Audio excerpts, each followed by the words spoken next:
Good evening, everyone. As promised last week, we are here with another interesting session. I, Neha Gupta, along with my co host, Ms. Sheila Iyer, welcome you all to the fifth session of Literati Zone, an initiative taken by Mr. Manoj Krishnan, founder of Asian Literary Society.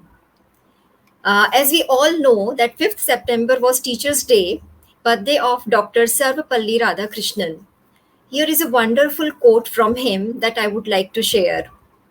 The worst sinner has a future, even the greatest saint has had a past. No one is so good or bad as he imagines. I absolutely love this quote and happy to share with all of you here. So, tonight we have here with us two distinguished writers, Mr. Saiprakash and Ms. Kalyani Menon. Most welcome, Sai ji and Kalyani ji. Thank you for having me. Thank you. Now I would like to begin the session with a poem which is very close to my heart. The title of the poem is The Colors on My Canvas. The clouded eyes, the blurry eyes, the pre-convinced mind filled with the inner cries. One day open to the world full of surprises. The view her conditioned self could not summarize. Wasn't her incapability portrayed on her life canvas? Wasn't she told her worth was nothing more than a broken vase? Self detest, her old friend, was a full time acquaintance. The hope that never existed was now trying to make some alliance. One day in the night, so mystic and serene, when stars took a turn to the path unseen, while tree trunks shrouded in the mist were dozing. Subdued questions, with great courage, she was posing. She asked the universe to show her the road. The sky just laid some stars, helping her on board. On a journey to a land where her true self resided, the chance to be or do what her heart recited. And there she was crossing all the borders, shaking off the words she heard from others. Further from ornamented illusions, the truth stood bare, and who she really was, that day she discovered. Thank you.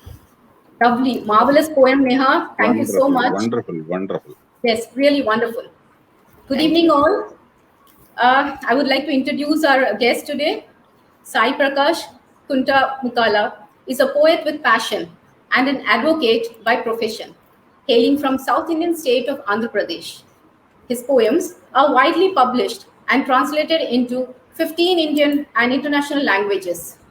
He is a recipient of Gujarat Sahitya Academy Golden Badge and 75th Indian Independence Day awardee in association with Motivational Strives. He is a featured poet in World Contemporary Poems. He is also part of Rotary Club. Welcome, Saiji. Our next esteemed guest is Kalyani Menon. She is an experienced media broadcaster and a writer. She began writing while still a teenager and has published extensively in the leading newspapers and magazines of India. As a media broadcaster, Kalyani has produced and presented programs for All India Radio. She also has over 30 years of experience as an English newsreader for the News Services Division of All India Radio. Additionally, Kalyani has written and narrated commentaries in English for short films and documentaries produced by the Film Division of India and has voiced several advertisements for both radio and television. She has also been a voice and she has also been a voice and accent trainer for IBM. Widely traveled, Kalyani lives in Delhi and presently devotes herself to writing bite-sized fictional tales which are published on a Facebook portal titled Kalyani Menon's Tiny Tales. Indeed, a wonderful journey, Saiji and Kalyani. Over to Neha. Thank you, Sheila. First, I come to Saiji. You have many feathers in your hat, received so many awards for your literary work. So, please tell us, when did you start writing and who or what is the inspiration behind it? Yeah, thank you. Thank you for a nice introduction. And I'm very honored to be on your show along with wonderful personality, on Manoj's invitation. And thank you very much. In fact, I have started my journey of writing poetry hardly a year ago, and I was writing a number of poems each day. And the true inspiration I draw from my mother, who is a Telugu poetess of repute. That is my inspiration, and to be very precise, she was the one who guided me through her very many poems she wrote, around 300 of shatakas, they say. Means three shatakas, each containing 100 poems in Telugu, mostly devotional in their nature. Thank you. Thank you. Wow, that's really amazing because actually the education or the inspiration we get from our parents, they really stick with us and help us in future achieving many many more things. So I'm really happy to know about your mother and that she is also a prolific poetess. So very happy to know about her. And this is really amazing that in such short duration you have mastered the art of poetry and have written 3,000 poems. A very very Yes. remarkable number. And Bless. I read many of your poems on ALS FB page and find that your topics are very diverse. Some are contemporary and very appealing with strong messages hidden in them, and others are imbued with a sense of calm and serenity. So, which one of them are you going to read for our audience here tonight? Yeah, today I wish to read a poem. Just give me a second. Yeah, sure. I'll come back to you. Just a moment. Yeah.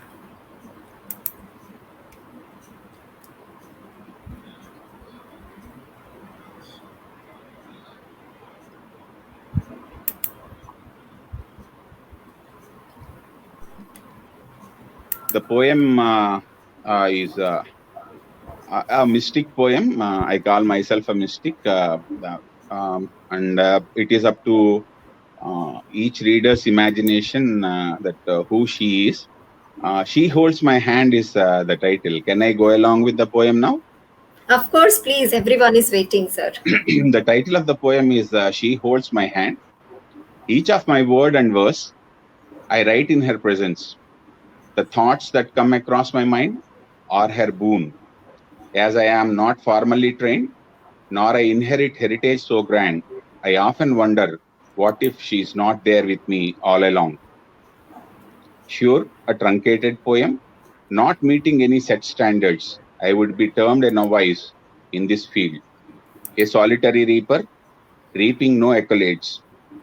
Each time I begin announcing a title, I can feel her fragrance and reassuring presence, guiding me through shallow waters, riding the waves. Flowing free verse may be poetic prose, descriptive scenes, deep impressions. Holding my hands, whispering into my ears, she makes me feel always at home. I often wonder how can this be possible without her ever soothing appearance. From her aura, I derive emotional pursuit. I know you, the reader, will ask me. I know you, the reader, will ask me some intriguing questions. I promised her not to reveal her existence.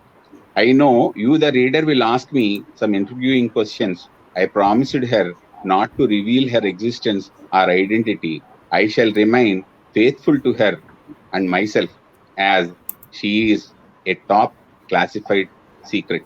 Thank you very much. Oh, Wow. beautiful. Very, Thank very you. beautiful. Very beautiful. Thank you. Thank you. Yeah, this is such a delightful poem. A genius presentation, I must say.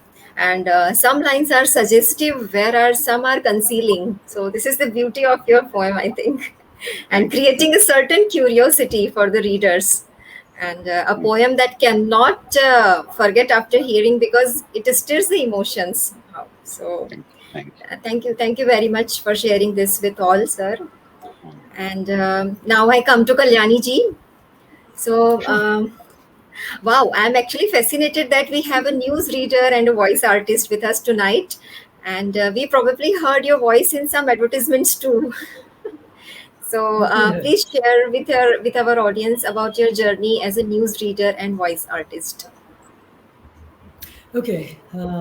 We'll have to go a very, very, very long time back. It's almost history. Um, I began news reading only in 1985, but even as a teenager, I was already broadcasting. Have you heard of the Yuvavani station of All India Radio? Yes, That of started, course. Yeah, that we started have. in 1970. And I was one of the few who was asked to be there, to be present for the inauguration of that station. And because it was meant for teenagers, it was meant for the youth, basically the Delhi kind of youth, because it was Delhi, it was a local radio station. And so I kind of grew with the Yuvavani station. I was presenting, producing programs with them, presenting their programs. I presented a fantastic pop music based program called In the Groove. Everybody back then, I'm sure Sheila and Neha, you were probably not even born at that time. But back then, the teenagers were listening to a lot of pop music. Probably even now they do, I don't know. So we would, all of us would troop into the studio and present one after the other. Each day we would be assigned an In the Groove program to present. And I kind of grew with that. And after graduation, because you didn't have to graduate. You could be a teenager, you could be doing stuff for fun. But upon graduation, I moved to the Delhi station of All India Radio. I was presenting programs for Delhi station and also to the General Overseas Service, which was also again as a program presenter. Wow. And it was a lot of fun. And it was in 1985 that I felt I would like to try news reading for a change. Because, after a particular point, you reach a certain saturation level. You're fulfilled and satisfied by what you've done. So you want to move on and explore further dimensions of your own personality. And news reading was fun. Apart from that, it was. There was a lot of snob value attached to news reading. So I got a huge kick out of announcing my name. This is All India Radio, the news read by Kalyani Menon. So all of that, it has been a huge fun trip for me. I've enjoyed myself so tremendously doing all that I did. And I was reading the news still fairly recently, till about um, 4 years ago, 4 or 5 years ago. I had to stop at that point in time because I had to undergo open heart surgery. And I decided after that that I can't afford the stress of news reading, because news reading goes live. It's not recorded, it's not pre recorded. You get one shot to make it right. And you can't, if you've made a mistake, you can't go back, erase the mistake, and then start all over again. So it becomes challenging, especially when there's a lot of stuff happening. Election results are coming in, sports, commentaries, scores, all of that. It's a madhouse in the newsroom, and I loved every minute of it. But then, well, I'm getting older. I decided it's time that other younger people also get their chance to be in the sun. So Wow. that's what I've been doing. And yes, of course, I used to be doing a lot of voiceovers, because the newsreaders of All India Radio are basically the pool from which voice artists are taken over. So I used to do news clippings, voiceovers for ads and various things. I don't even remember the things that I've done. It was all such a long time ago. But yes, being a newsreader opened up several other avenues for me. That's it. Wow, that's really amazing. With your, crisp, clear voice, anyone can guess that it is such a the proper accent and all the way you speak, the way you present your talk. It is Believe me, really we are impressive. supposed to be like that. Because the thing about news reading is that the rest of the country, and I say this as a matter of fact, it's not some grandiose feature that I'm trying to incorporate. The rest of the country at one point in time used to look up to All India Radio newsreaders to find out, to be exposed to what you might call the correct way of speaking English. Yeah. So a lot of people were dependent on us newsreaders to get to know the correct pronunciation of words, how exactly the stress should be placed on which particular syllable as we are delivering. So we were, in one sense, role models for people who wish to hear and speak better English. Absolutely, I can really understand this because, yeah, this is really something, a very impressive journey you have had, Kalyani ji. So, very Oh, it happy was to have fun. you here. It was great fun. Yeah, I agree with you, Neha. I totally agree with you. yeah. Okay, so now are you going to read us a story, a tiny tales which you write, or you're going to read a poem for our viewers here? What do you decide? Neha, I've been writing a lot of tales, tiny tales, of course, because I don't like writing long things. And one day I decided, let me see if I can write poetry. I'm not really a big fan of poetry. I wouldn't know how to write a poem, frankly. But then I don't know if I'm sure you people remember the 26/11 terror attack on Yeah, Bombay, yeah, yes, where that's right. the Black Hat commandos were called in to try and combat with the terrorists. And there was one particular, the leader of the commandos was one Major Sandeep Unnikrishnan, who lost his life also in that terrorist attack. And I happened to, in the aftermath of that attack, I happened to come across a newspaper photograph of Sandeep Unnikrishnan's mother sitting beside the body of her slain son, looking at it and silently grieving. And somehow that stirred some sentiment within me. I'm also a mother. And that sentiment somehow found self expression in this poem. So I thought I'd just recite the one and only poem that I've ever written in my life as Wow. homage to Major Sandeep Unnikrishnan. Yeah, please go ahead. Yeah, and I've chosen the first two lines again. I'm not really an instinctive poet, but somehow these two lines came to me straight from Alfred Lord Tennyson's *The Princess*. Some of you may have come across that poem when you were in school. "Home they brought her warrior dead" by Alfred Lord Tennyson. So I chose to begin my poem with those two lines. So okay, let me just get started on that. Yeah, please. Where is it? Has it disappeared now? Oh no, I found it. Home they brought her warrior dead. She nor swooned, nor uttered cry. Not a sob escaped her lips, not a tear did leave her eye. For she had long known that her young man was to die. He of the NSG, the valorous one, the gallant one. He who led the charge, the dashing, the most daring one. That leader of men, the most fearless of them, has fallen. Alas, she knew not when. Silently she sat, her head bowed as though in prayer, while thoughts of a happier time, a happier place, did cross her mind. She thought too of promises made, of words left unsaid. But such was life. It yielded before death. So there she sat in the darkened room, awaiting what, or perhaps whom, till at last her husband came and led her out of what was now a veritable tomb. Our son was gone, he explained. We have to face that fact and live with that. She turned to him, now calm of face. He still lives, she said, but in my heart. That's it. Wow.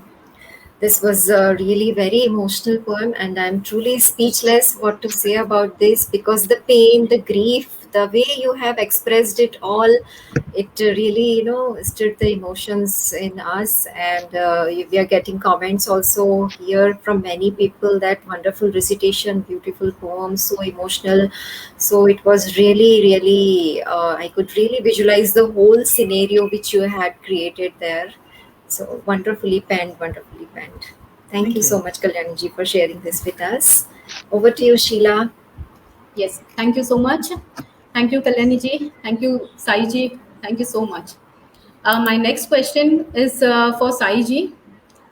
Your poems are translated into 15 Indian and international languages.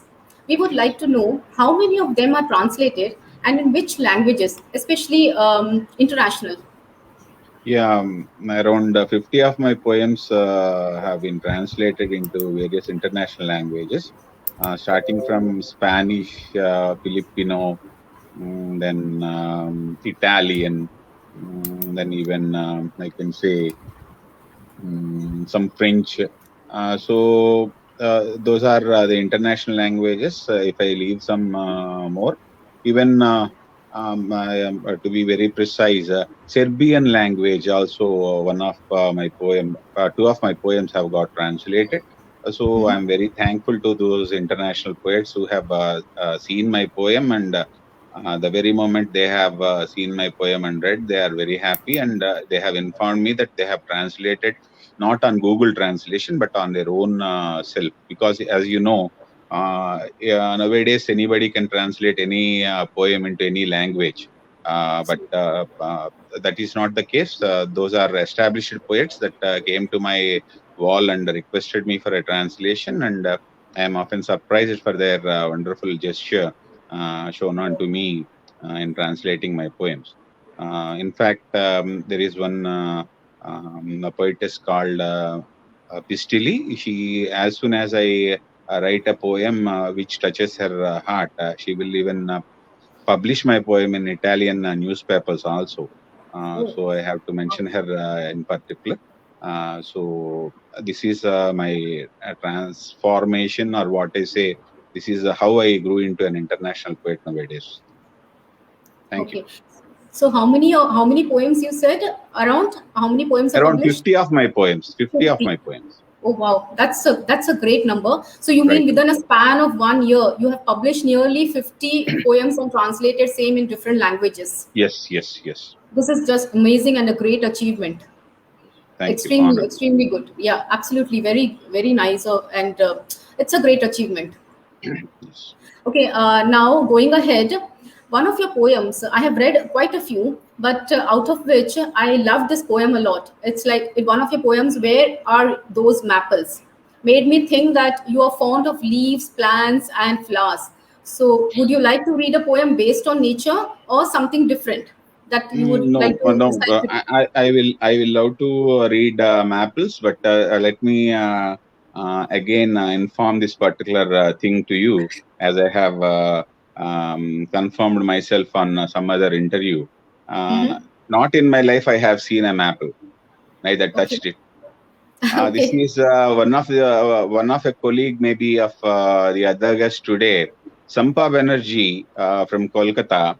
She lives in Delhi. She's also a newsreader in Bengali language, and she's a very good friend of mine. She was Mhm. writing a maple story. So I saw her poems, and then I decided, let me try a hand at maples.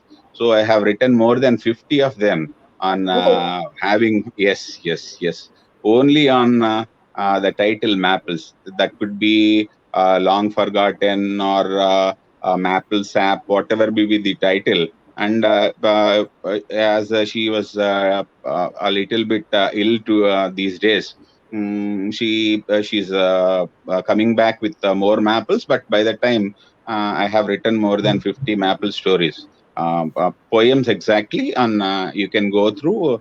There are around 50 finest of maples that are available, because though I never saw them, I felt like they are very dear to my heart. So I should mention Sampa Banerjee on this particular occasion. I have written, yes, on nature. I have written, as I was telling on some other interview, and I have confessed with you earlier also. Um, what not I have written, I can say. I have written on curry leaves, aloe vera, oh, then yes, yes, sunflowers. commendable. Yes, yes. Whatever I see, like the other day, I was writing on a cuckoo that never sang on my mango tree. So I urged the cuckoo to sing some tunes. The title of the poem is the cuckoo has not yet sung. So this is how I write, and whatever I see, I like writing about them. In As I told you, mine is a style of free verse, and something called descriptive and deep poetry. I can term myself. These are not my own descriptions. These are the titles given to me by various readers, saying that you have written this in free verse. This is about descriptive poetry, and some others call my poetry as deep poetry. Thank you. Okay. Okay. So today, which poem you're going to recite then for our audience? Yeah, this is the second of my poem. As I this is about my own place that I see my seashore very often because I live in the banks. I can shores of Bay of Bengal, Okay. hardly 3 kilometers away from my home. I often take my wife and my children there, looking at those waves. I loved to write this poem, but as it is very fresh, only written for this particular meeting. I loved this, and I would love to recite this to my audience and you, with your Sure, sure. permission. The title Yes, of the you can poem proceed. is yes, yes, yes. Please go ahead, Um, sir. Please go ahead. both the poems are written. In fact, let me tell you that from last night to today's meeting, I have written more than 7 and posted them. Yes. So this is one of the 7. As you have listened to the earlier one, the title of the Okay. poem is Roaring Sea. Roaring sea. Um, Roaring Sea. Yeah. Yes. Undergoing every dawn labor, I give birth to a child. Undergoing every dawn labor, I give birth to a child, docile and warm. Lighting the horizon, my child prosper. Lighting the horizon, my child prosper, only to reach back my womb very late in the evening. By this time, you would have known the first child. Undergoing every dawn labor, I give birth to a child, docile and warm, docile and warm. Lighting the horizon, my child prosper, only to reach back my womb very late in the evening. I watch his progress. I watch his progress with awe and glee. I watch his progress with awe and glee. I try reaching him with waves of emotion. I try reaching him with waves of emotion, though I know we cannot meet, though I know we cannot meet till the dusk arrives, till the dusk arrives. In the meanwhile, in the meanwhile, I watch in patience. In the meanwhile, I watch in patience those who eke living, those who eke living, surfing my waves with utmost dedication. In the meanwhile, I watch in patience those who eke living, surfing my waves with utmost dedication. Casted nets, casted nets, trying to reach unfathomable abyss. Casted nets trying to reach unfathomable abyss, laying in wait, laying in wait to catch my elder son siblings, laying in wait to catch my elder son siblings. I try to save, I try to save my offsprings. I try to save my offsprings, wavy me, rocking those boats, wavy me, rocking those boats, helpless, at times succeed, at times helpless, at times succeed, resilient humans winning the wars. Victors and vanquished, reaching my shores. Victors and vanquished, reaching my shores, some in glee, the other in despair. Some in glee, the others in despair. I wait in silence to report the events. I wait in silence to report the events. My elder son reaching his evening comfort. My elder son reaching his evening comfort. When greed reaches its unbearable limits, when greed reaches its unbearable limits, in my descent, I shuffle my feathers.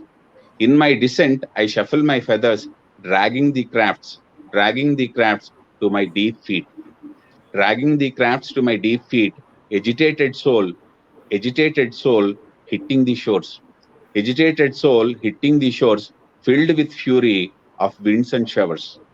Agitated soul hitting the shores, filled with fury of winds and showers. Gigantic waves, gigantic waves, whirlwind unleash.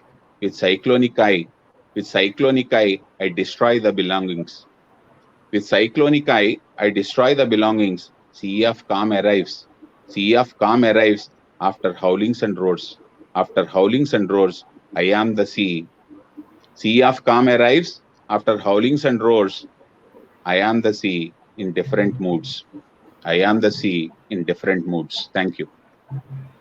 That's just Very awesome. I nice. am the sea Very, in very different nice. moods. So much depth in your poems. And we can't. The one line which I liked is, "We can't meet till dusk arrives." Beautifully recited. Right. Excellent. No Thank you. wonder Thank you have received so many accolades in such short span of time.